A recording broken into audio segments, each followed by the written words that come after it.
Hello, everyone, and welcome to this first podcast of LGB Alliance Switzerland. Today we have a very special guest, namely Kate Harris, the co-founder and trustee of LGB Alliance in the UK. Kate, could you introduce yourself a bit more and tell us about yourself? Yes, absolutely. Thank you so much for having me on. I'm absolutely thrilled to be here. We started 6 years ago, almost exactly, held our first meeting in London of a group which didn't have a name, but we gave it a working title. We knew that lesbians, gays, and bisexuals were fed up with being lumped into this LGBTQIA plus monolith, which came out with ideas that we totally disagreed with, but we were told we weren't allowed to discuss it. So I was introduced to Bev Jackson, my co-founder, who actually lives in the Netherlands, earlier in 2019. And by October 2019, we'd gathered enough people together to have a meeting. 70 people came along. None of them knew they were going to meet each other because we told everybody to keep it very secret at that time. It was a very dangerous environment. We didn't want the meeting disrupted, so we rang every single one of these people, asked them if they wanted to come to our first meeting. And we had a wonderful evening in London on the 22nd of October 2019. And all hell broke loose that evening. It was a strange time, but it was such a happy meeting because we were able to talk to each other and talk about the nonsense that was going on. And then just before midnight, Alison Bailey put out a tweet, which was something along the lines of, watch out, gender ideology, people, LGB Alliance is here to stay. And so LGB Alliance became our official name. It wasn't, in fact. We were planning to launch in January and we were planning to brainstorm what sort of name we should have, whether it should be Athena or Artemis or something. Anyway, that's how it all began. And as soon as we announced we were LGB Alliance and we were here, the whole world went crazy. 50% loved us, 50% hated us. But we knew from that point on that this was a global issue because we had people responding from every single continent, loads of different countries, all saying, thank goodness you've done this. We must be heard. Lesbians and gays and bisexuals, we're not interested in QTIA+. And as you know, earlier, September the 20th, I think, we launched LGB International, which is the logical development. Countries all around the world who are also saying, we are same-sex attracted. That is what we have in common. We don't share the same political ideologies necessary. We don't lay down any rules about what people think about political parties. All we say is a very clear mission statement. There are two sexes. Sex is immutable. Children should be left to grow up fully. No puberty blockers, no interventions. Let children grow up to be what they want to be and who they are. So basically, 6 years ago, nearly 6 years ago exactly, we had this meeting. And I think Bev and I thought some other people would pick it up and run with it, but they didn't. So we did.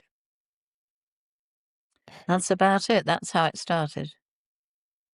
Yes, I maybe for a Swiss audience, explain a bit why LGB ditches the TQ plus part of the acronym, LGBTQI and so on and plus.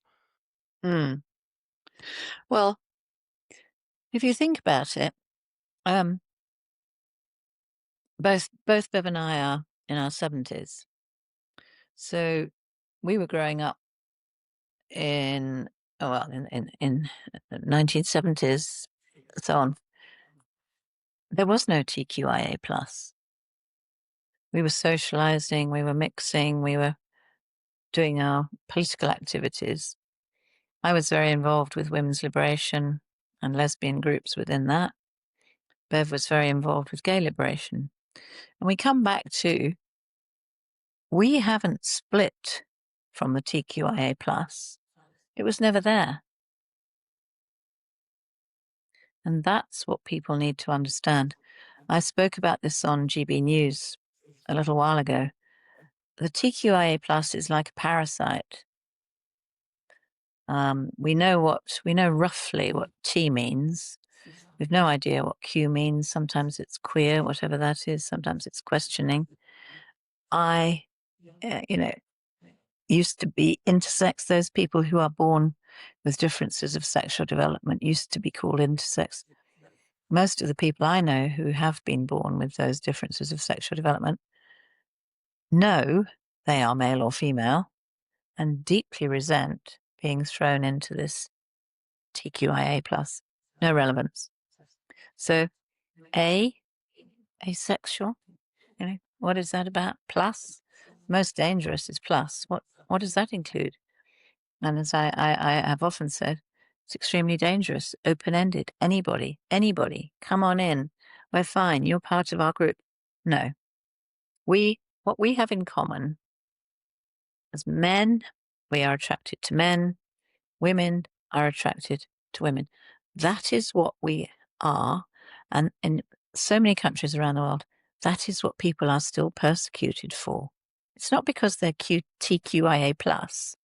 It's because they're homosexual.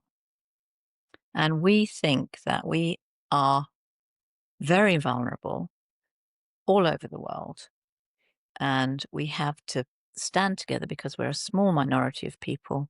And we have to look after the kids growing up who think, oh, am I gay? Am I lesbian? Could I be? Is it okay? Or do I need to go and change my body? And we say, you're fabulous as you are. You can have a wonderful life as a gay or a lesbian. But in those countries where you can't, because it's illegal, that's where we need to do much more work to try to make people's lives better. And that's what I think LGB International will be looking at. So the TQIA plus is a parasite that's landed on us. So if people say you're splitting off, no. They came along and added themselves without asking us. And that's why we said to Stonewall in the UK, we're gonna go our own way. We know that lesbians, gays, people with same-sex attraction need our own organizations, need our own social spaces, and we don't need the lies of gender identity ideology because it's dangerous, it's ruining lives, it's destroying children's lives, and we won't have anything to do with it. Yes, under the bracket of destroying children's lives, I mean, one of the main findings, I think, from the literature that I've read, for instance, Hannah Barnes's Time to Think and Trans by, I think, Helen Joyce, the sort of thing one can glean from that is that trans is kind of the diametrical opposite if it comes along in an ideologized form, which is shoved down children's throats. Because if you have for instance, a gay girl who likes other girls, and she is kind of a tomboy and likes to play with guns or things, she's no longer told these days that she might be homosexual, a lesbian. She's kind of told that she might actually be a boy, which then turns a girl who likes girls into a boy who likes girls, because what doesn't change is the homosexual sexual attraction, but what does change is the gender. So in a way, if you then remove body parts like that is in effect cancelling out or negating the gayness of the individual. Absolutely. It's a horrendous homophobic ideology. And if people are interested in reading some of the books you've mentioned and others, the history of trans organizations is that they didn't want anything to do with homosexuals. Up until recently, they didn't. They thought we were disgusting people.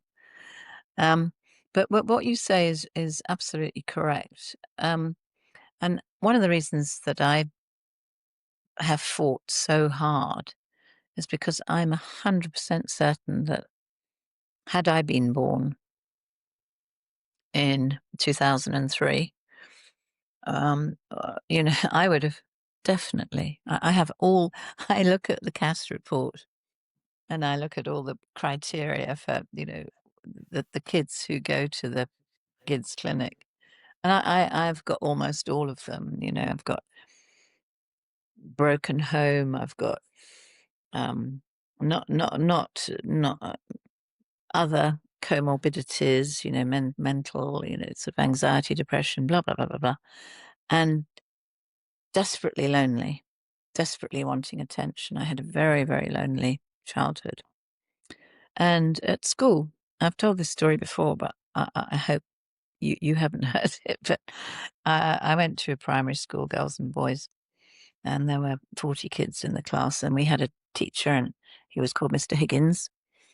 And when we broke for PE, we called PE's games, basically, physical education, he would blow his whistle and he'd go, "Boys and Catherine Harris, over there. Girls, over there." So the whole class would split and the girls would go off, and I don't honestly know what they did. And me and the boys would play football in the winter and cricket in the summer. Now, today, not maybe Mr. Higgins, but a well-meaning teacher would probably have come up to me and said, "Look, you're a very special person. We want to have a little chat with you." And if they had said anything to me that had given me some extra attention, I thought I was a boy. I wanted to be called David. You know, I, it would. I honestly think 100% sure I would have said yes. I'm a boy. And if they said, "Well, we can help you," any girl, if they think they're not going to have periods or breasts or whatever, they'd probably go, "Oh, great, yeah," without thinking it through. And that's the wickedness. The wickedness of this ideology is its misogyny and its innate homophobia. And I hate this ideology and the lives it's destroyed. And sadly, so many of the people promoting it are themselves gays, lesbians. They're running the LGBTQIA plus groups. They're running Ilga World. They're still running Stonewall. They're running GLAAD in the US, HRC. And it must be very difficult for people looking in from the outside to say, well, what's the difference? And all I can say is the difference is homosexuality has been around forever. People who love people of the same sex. TQIA plus is a variety of various conditions, mental conditions, people making up identities, making up important things for them, but it's nothing to do with science or with anything that I consider to be rational. Yeah, I haven't heard that story before. Yeah, it's quite extraordinary. And yeah, you're right that there will be parallels today where that's put into that kind of ideological framework that's come about recently, relatively recently. Also, yeah, when you say you hate it, I mean, the point is many people will call that hate speech, but I just say, there's nothing wrong with hating homophobia in a similar sense to there's nothing wrong with hating racism. In fact, that's the only way one has defeated racism by, Yeah, challenging that energy, emotional energy, absolutely. Yeah. backed by reason, by the way, because this hate is perfectly justified in a certain sense, because it's also motivated by a deep sense of care towards, the homosexual, not community so much, but the existences of homosexual children and their Yeah. right to grow up as what they are. Yeah. So I And think, they may grow up as the little boys climbing trees and playing with guns may grow up to be straight and have, happy straight life, but let them have the opportunity of growing up to be lesbians. And I think we need to talk about this much more in schools. I don't know what it's like in Switzerland, but here they are now telling children as young as 5 years old that they have a gender identity.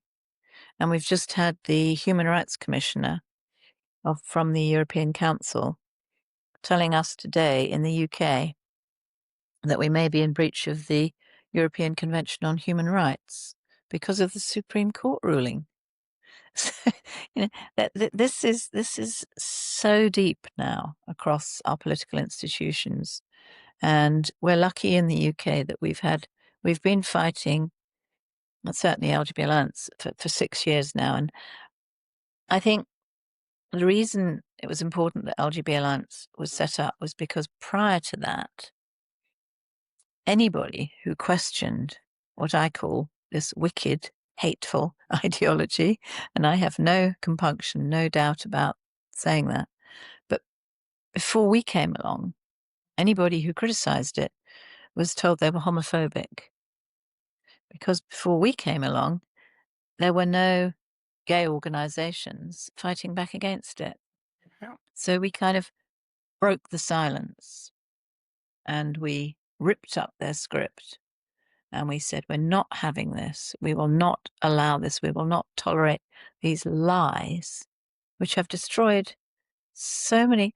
I can't tell you the number of lives that have been destroyed in this country. People losing jobs, livelihoods, children having unnecessary treatment and surgery.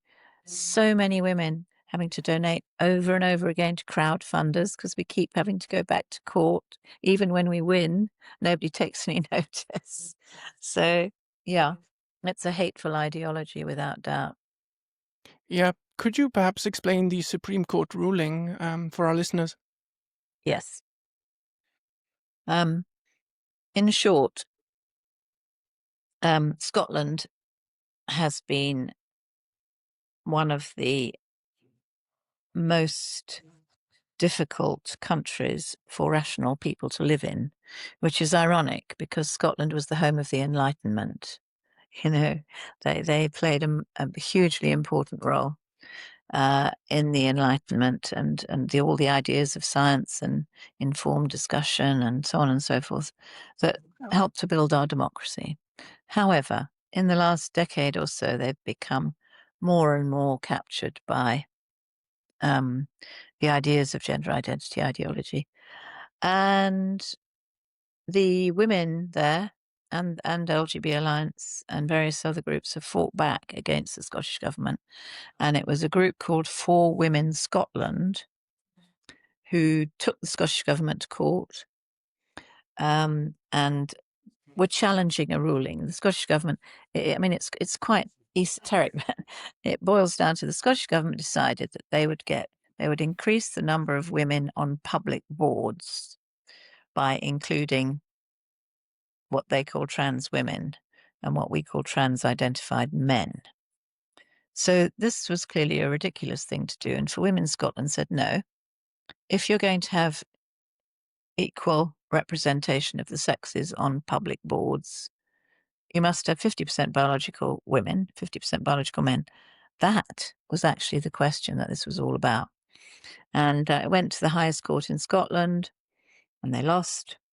So eventually it went to the Supreme Court in London, which the Supreme Court is it's as high as you can get. And the judges there, after hearing from various groups, including the lesbian interveners, which was the Lesbian Project, LGB Alliance, and Scottish Lesbians, we all combined together. LGB Alliance had already intervened in Scotland in one of the earlier cases because obviously definitions of sex and what is a woman are even more important for lesbians than for women because, and this was fascinating. I mean, I do recommend if anybody, the Supreme Court actually has a website on YouTube or a channel on YouTube, and you can replay the discussions. And I do recommend if anybody has a spare day at home, because the most fascinating discussions were about lesbians. And does a man holding a gender recognition certificate, which is a piece of paper that says he has changed sex, does that make him a lesbian? And I won't tell you the answer. I'll wait till you go and watch it.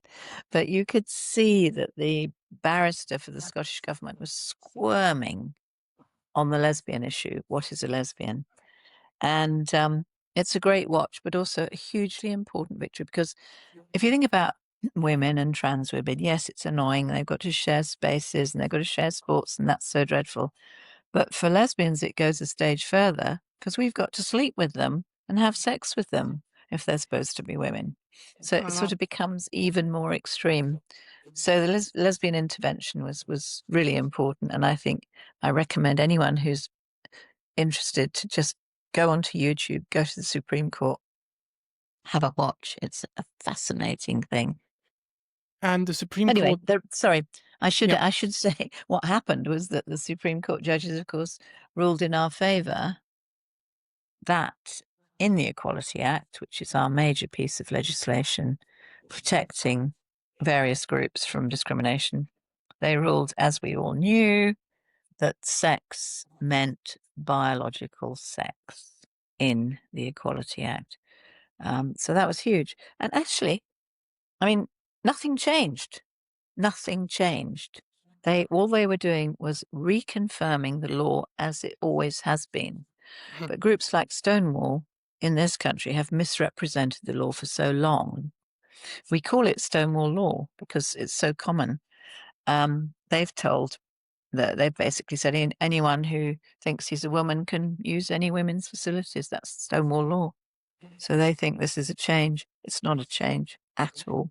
But very few people are actually going ahead and following the Supreme Court decision, which is a real worry. But they will over time because it's the law. Yeah. I remember the outrage by trans activists on the street after the Supreme Court ruling on the streets of London and other streets in the UK, I think, where they were basically, you had men dressed up as women screaming with placards for the right to urinate quite crudely in women's bathrooms. Mm-hmm. Yeah, they've made a thing of it, taking photos of themselves. And it's such a male thing to do. It's like a male cat or a male dog going around marking its territory. And one of the most disgusting exhibitions we've seen, we have a body called the Equality and Human Rights Commission. And their job is to ensure that the Equality Act is worked through properly in this country.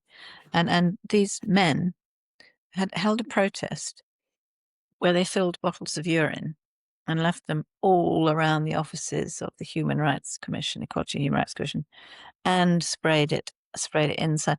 This is what we've become used to. You know, these are very, very sick individuals. They should get help. They need help. Yeah, that sounds really deranged. Yeah, I also remember that at an LGB Alliance conference a few years ago, they sort of bombarded it with bugs, something like that. Oh yeah, yeah.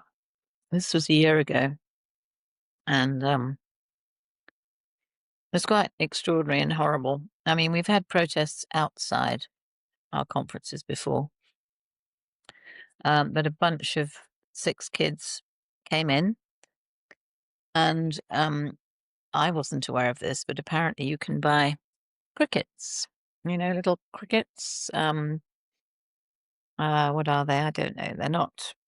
They don't bite. They're just crickets that, when you're in the tropics, you hear crickets squeaking away. And apparently they're food for snakes and other horrible creatures. And you can buy them in various places.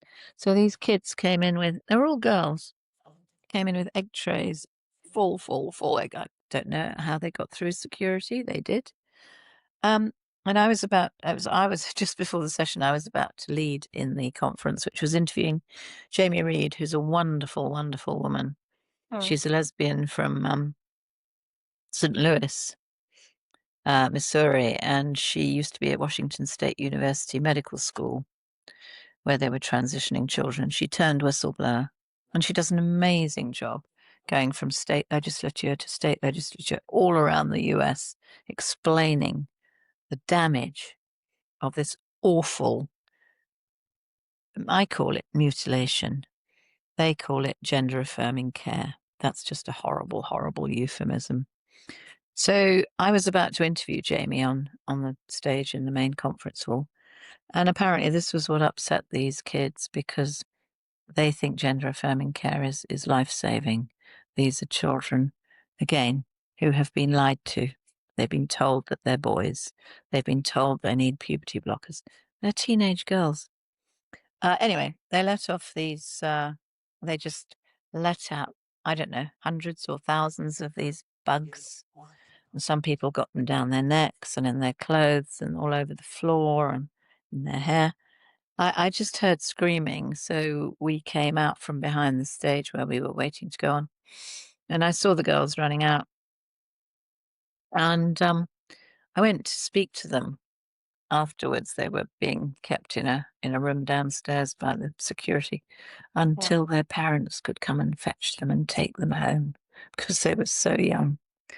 And I said, "Hi, can I speak to you? I'm Kate Harris. This is the organisation I founded with Bev Jackson. This is my conference. What's going on?" So they wouldn't speak to me initially. They were huddled, like in a, I don't know what. And are we going to speak to her? Are we going to speak to her? So, oh, good grief. And it was so sad. And eventually they said, yes, they'd speak to me. And sort of this girl said, "You wouldn't speak to us. You wouldn't have me." I said, "Of course we'd have spoken to you. Did you ring us up?" And I just felt, I looked at her and I said, "Tate, you know what? You look pretty much like I did when I was 16. And I was very confused about everything.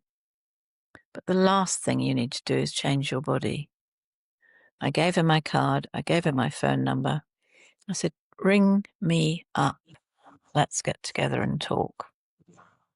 But these the parents are no help to them. The parents will say, "Oh, if you think you're a boy, you're probably a boy," instead of saying, "Forget it, let's go to the pictures," or, "Go and do your homework," or, I mean, if you were, I think, a responsible, loving parent, and your child came to you and said, "I think I'm a boy," or "I think I'm a girl," and they're clearly the opposite sex, the most appalling, cruel thing you could ever do to them would be to agree with them. But it's just one of the hideous tragedies. Luckily, we've got Our Duty and the Bayswater Group, two parents groups in the UK, who offer a support group for parents who've lost, lots of them have lost their children. Their children have gone. They just disappear. They say, "My parents are homophobic, transphobic. They don't understand me," and they disappear. And that's why I say I hate it. It's downright evil. Children are being lied to, and the result is broken families. And then, of course, detransitioners, the ones who do come to their senses and say, I've made a terrible mistake. And that is, I don't know if you've seen some of the videos from those people, and girls and boys, it's some of the most tragic things you will ever see, because their bodies have been destroyed. They've got a lifetime of trying to recover from appalling experimental surgery and drugs that they should never have been offered. Yeah, I see it's kind of ironic that crickets were the animal of choice or insect of choice. Normally, when crickets sound, it conveys silence. So, what did the Prime Minister say about this crickets? And you mean he said nothing by that? But in a way, you're breaking through that silence, and it's the crickets came from the trans lobby, if you like, the Yeah. trans activists and so on, who are the ones who are being silent. So, in that sense, it's quite fitting that you're opposing the crickets on this issue. Yes. Yes. I mean, I just, I don't, sorry, it's my dog. Oh, cute. Yeah, very Nice. cute. Would you mind getting off the podcast, please? He's a very large puppy. No, go to bed. Lovely dog. Yeah, Um, yeah, I just, what is so worrying is that schools, politicians, these are the people who should be taking a leadership role and saying, there is no reason for any child to be doing any of this to their bodies. Yeah, but there is no leadership because the Labour Party is the government. They're running around chasing their tails. They don't know what they're doing on the economy. They don't know what they're doing on immigration, the health service, etc., etc. And they don't want to touch this. And it's deeply worrying. It's we don't really know. We're trying to stop mad groups going into schools because Stonewall and lots and lots and lots of copycat groups used to go into school to give presentations. There's a dreadful one called Pop and Ollie at the moment. And they go in and they present lovely cartoon figures of trans kids and this is whereas the schools should be saying loud and clear, there is no such thing as a trans kid. But because it's all controversial, they think, and all complicated, and they daren't touch it, they bring in outsiders to the schools to spread their propaganda. And this is something that we're going to be campaigning on, well, more and more. We've been working on education since we began.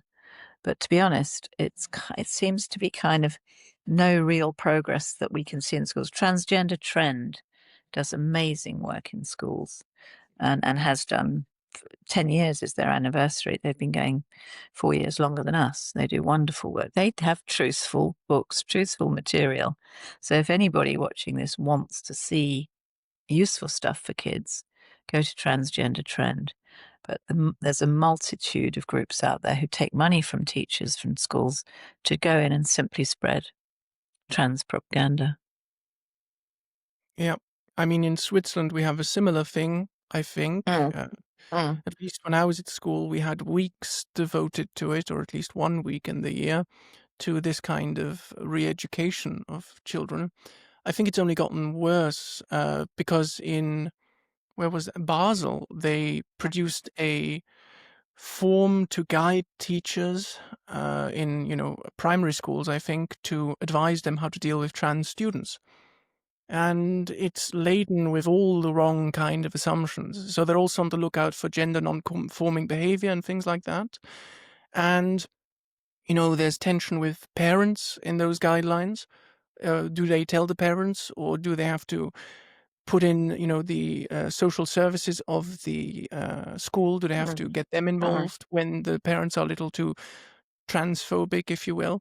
So those are kind of issues we're facing here, alongside that famous case in Geneva, which the ADF had, which is where the Alliance Defending Freedom, I think, which is Paul Coleman's organization. In Geneva, there was this kid who I think is a girl trying to become a boy, if I remember correctly, and she was taken away from the parents by the authorities in collaboration with the school and some sort of psychiatrist.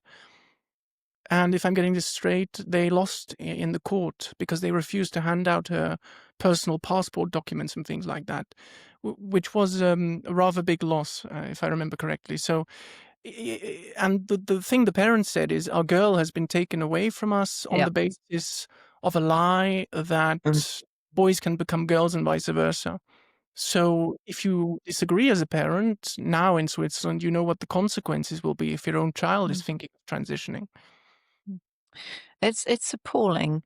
And this again comes back to if it's happening in Switzerland, where else is it? Well, we know, for example, that in Australia, a lot of children have been going through exactly that. Parents object, social services say no. I mean, look at, Australia, I suppose, Canada and New Zealand rank as the three worst countries to be supporting and driving gender identity ideology. There are plenty of others. But this, in California, I think I'm right in saying that Governor Gavin Newsom has set up a kind of accommodation for trans kids whose parents disagree with their decisions. So, the social services and the schools decide, oh, yes, this girl's really a boy. She can't stay with her family. So we'll put her in accommodation that's, can you imagine the safeguarding nightmare that presents?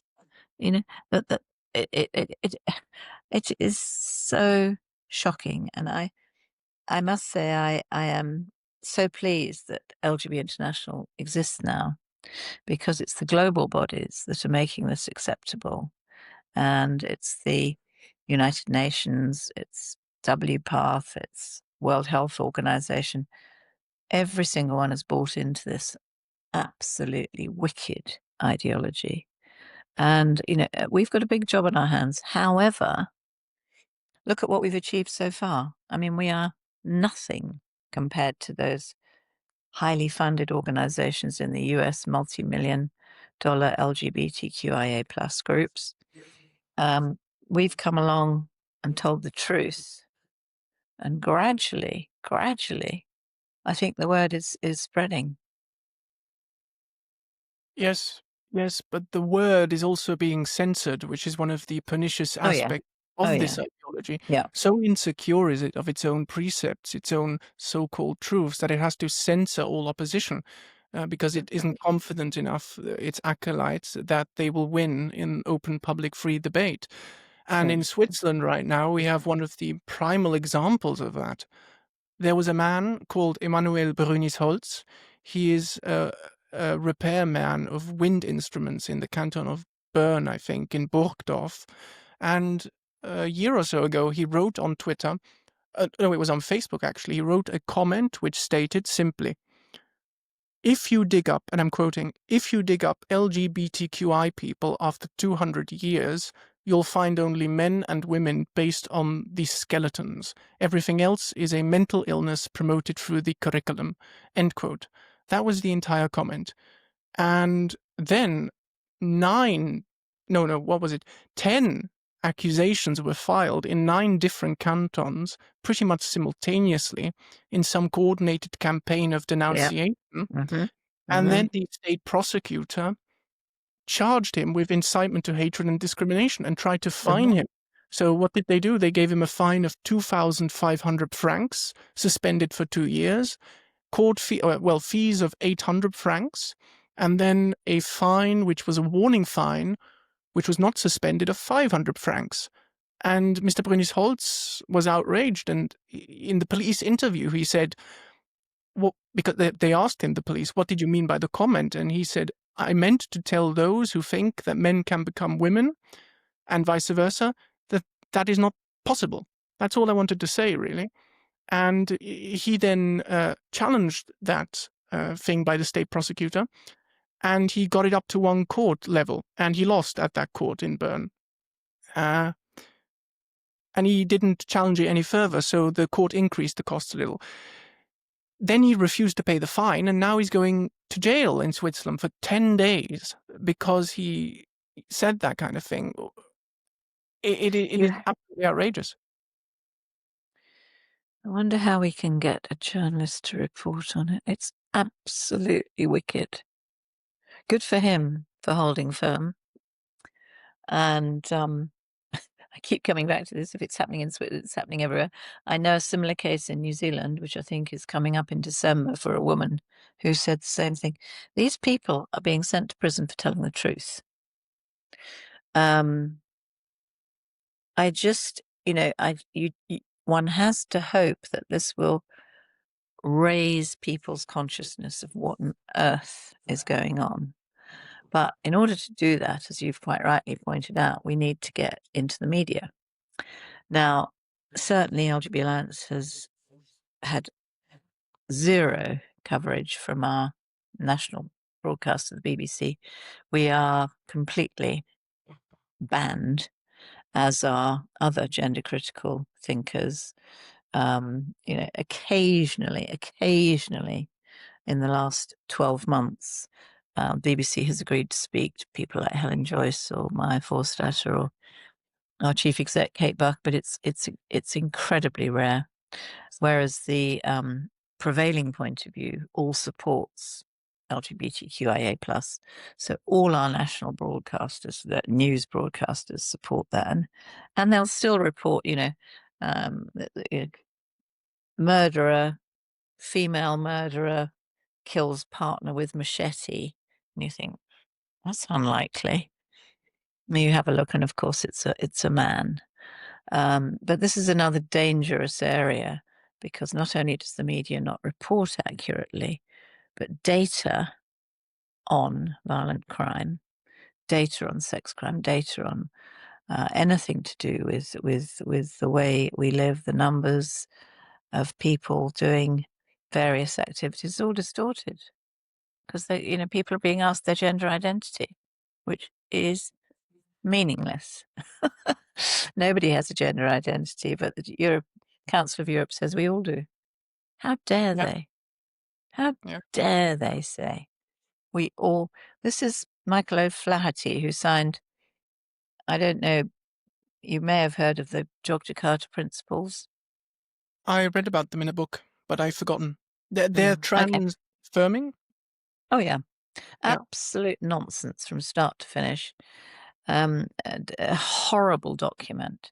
I would put it up there with the Denton's report, which followed soon after.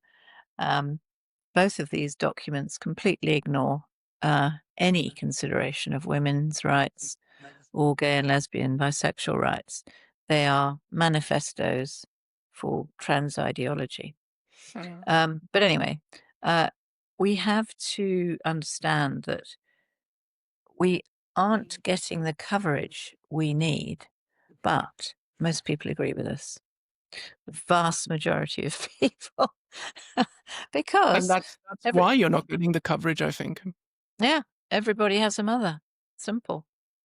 You ask any man, any woman, you know, about this, and they know there are two sexes. I think the other thing is that there was a lot of mystery to begin with about what is a trans person. And a lot of people thought that if you said you were a trans woman, they thought you were a woman. And then you have to say, no, that's a man. And they say, yes, but it's a man who's gone through an awful lot. He's had all his penis removed and his everything's removed and he's done all this. No, hardly any do that. So the correct word is transvestite. It's a man who gets a sexual thrill from dressing as a woman. And I think when people begin to understand that more, they also begin to understand why we won't consider having them in women-only spaces, or certainly won't consider them saying that they're lesbians. Yeah, yeah. The mainstream media point is concerning because I've already been. Oh well, let's put it in Swiss terms because here we have the same thing. We did send out a press release to a few media outlets here. Hardly any of them reported on us. In fact, none. Not on LGB Alliance Switzerland. We did have the NZZ, which this is the Neue Zürcher Zeitung, a Swiss-based newspaper, which is also the most influential newspaper probably in Germany right now. And they reported on LGB International, but they characterized it as a conservative movement and grouped it amongst many conservatives in Europe, also Alice Weidel, which is kind of a mischaracterization of our non-partisan nature, because we're Mhm. neither left or right, but we stand above that kind of, it's a Mm, very base thing we are defending. So, mm, mm, based in a very elevated, noble sense. So, what we have now is another scandal which recently broke, which is mm. probably not going to be reported on. I asked the Office for National Statistics, because I got the idea from Helen Joyce's book Time to Think, because there she says Hannah that. Barnes' book or Helen Joyce's book? Oh, sorry, Hannah Barnes, exactly. Time to Think. Yeah. Very much. Thank Mhm. you. I get Yep. confused. Yep. So from that book, I got the idea alongside the Cash review, which came out, where it was, found that most of the children in gender clinics are same-sex attracted, is the term. So Mhm. homosexual or bisexual. Mhm. And they had statistics on it. How many of the kids, what was it? 81% of boys and 89% of girls, according to the Cash review. So I thought, Yep. well, what are the numbers in Switzerland? So I asked the Office for National Statistics, and they said they don't record this data, neither do the hospitals, because that is not relevant, which struck me as an absolute abdication of authority, because it absolutely is relevant, you know? And that means we Even don't have I'm any, shocked by that. yeah, yeah, we don't have any checks and balances. I mean, that's why some of the clinicians at the Tavistock talked about, soon there won't be any gay kids left. We're transing away the gay. And this is what Jamie Reed says in St. Louis. We're transing away all the gay kids. And to say we don't need that information because it's not relevant, it's you have to wonder who these people are. Do they not have any interest in the lives of those children or future children or reporting accurate statistics? It's really hard, isn't it, to understand what on earth would compel somebody to say that's not an interesting point of data. Yep, it shows a kind of naivety in terms of what's going on in other nations and a total willingness to look. I think it's almost deliberate at this point because the problem is known and it has been raised by a few people in Switzerland, I think. And as you know, the headline of the article I wrote was kind of Bern is looking away. Bern is kind of like London where the parliament sits. So Mm, yeah, it's interesting to speculate about the reasons for that. But mm, the question is, how can we get other media to report on this? Well, I'd mm. call it a real scandal. And I'm a bit lost because, yeah. Do you have any contacts? Any anybody who knows anybody in the media? It only takes one journalist to begin to get interested in this. I mean, we had a couple early on. We had Janice Turner and Sanchez Manning, and then we had Suzanne Moore and a few others. Julie Bindel, of course. Now I'm frightened. I'm going to forget some names. But why don't we try and find? Is there any sort of journalist in Switzerland who's keen on exposing new stories? Well, there would be one or two, yes, absolutely.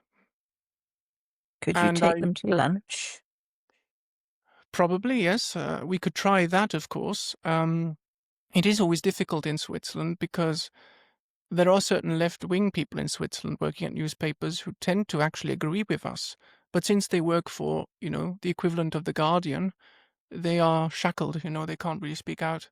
It's a big But problem. what they might be able to do is to put you or to bring somebody along from a not the Guardian, somebody they know. They're sure to know somebody to just begin to write the occasional story, because uh, you know, honestly, we were very, very, very helped by a handful of journalists, and I think your story of that man, it's so wonderful. I mean, I shouldn't laugh. It's probably I often laugh when things are dreadful, but he mends wind instruments. He's hardly a raging radical.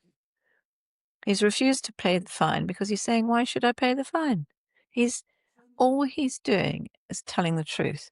That has to be a big story in Switzerland. And I mean, if we could just get somebody to sow the seeds in one of the national papers, it could things pick up.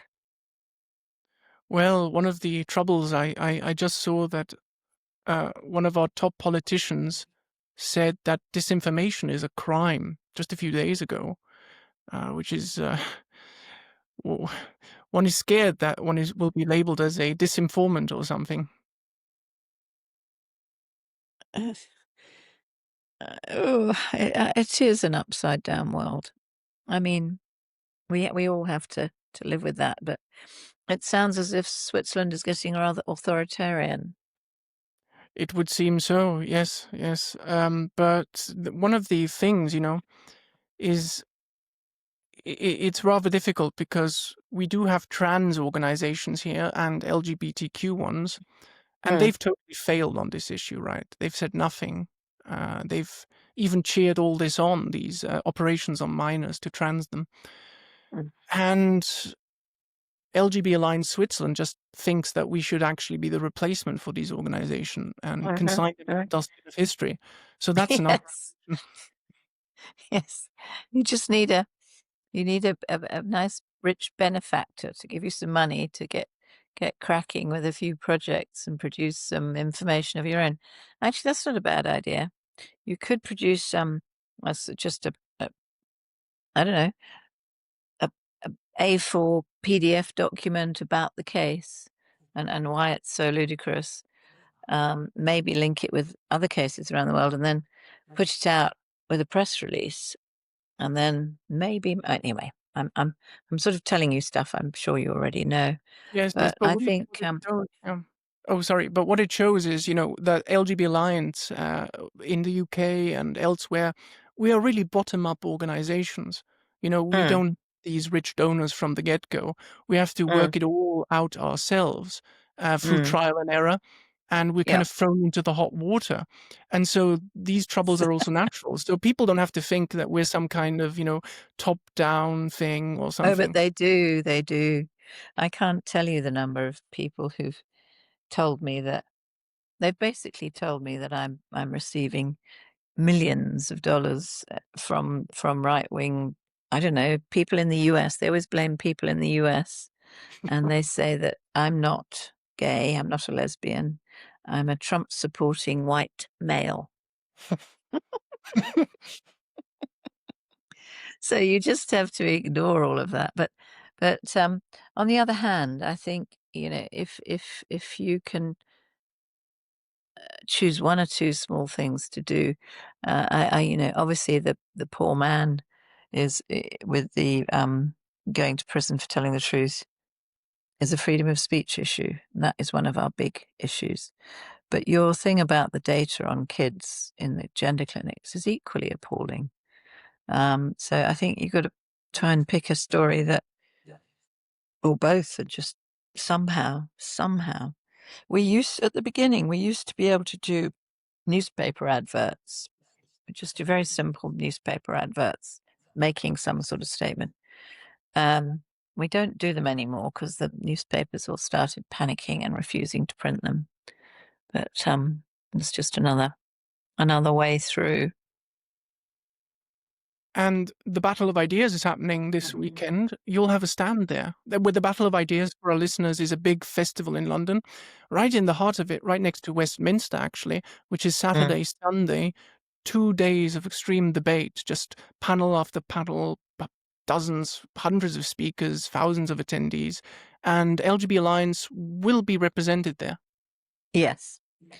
It's a very, very unfortunate. I usually go, but I can't go this year. But we will have a stand, and on Sunday, there's actually a really interesting panel. I think FICA is on it with her new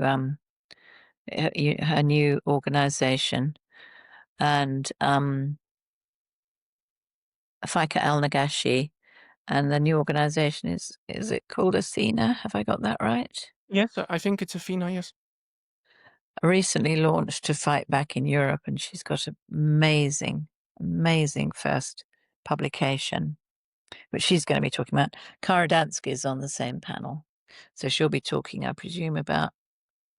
I don't know how she survives in the US, but she does, keeping up the good fight there. And Bev's on that panel, and she will be talking about LGB International. I'm really annoyed that I have to miss it because it's such a.